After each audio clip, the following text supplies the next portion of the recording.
মিরপুরে বাংলাদেশ পাকিস্তান ওয়ানডে সিরিজের দ্বিতীয় ম্যাচে দেখা গেছে বজ্রবৃষ্টি। ১৩ তারিখে সেই ম্যাচে বৃষ্টির কারণে ২ ঘন্টারও বেশি সময় খেলা বন্ধ ছিল।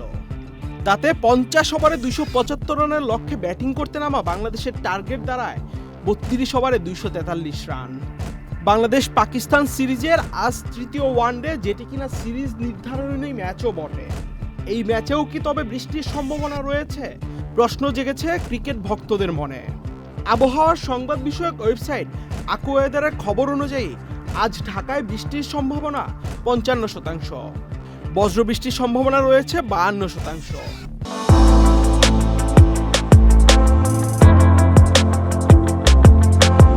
ঢাকায় আজ তাপমাত্রা থাকবে ৩১ ডিগ্রি সেলসিয়াস।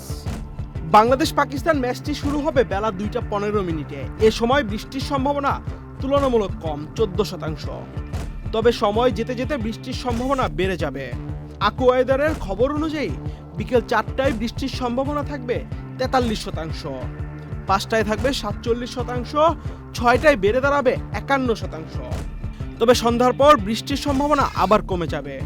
সন্ধ্যা ৭টায় বৃষ্টির সম্ভাবনা দেখা যাচ্ছে ২৫%। তবে পুরো দিনই আকাশ মেঘাচ্ছন্ন থাকবে। প্রথম ওয়ানডেতে বাংলাদেশের দাপুটে জয়, দ্বিতীয় ওয়ানডেতে মিরাজ সালমানের রানআউট বিতর্ক ও পাকিস্তানের সহজ জয়। তাই আজ সিরিজ নির্ধারণী ম্যাচে কে জিতে তা এখন দেখার পালা। আহমেদ শাফি, চ্যানেল আই।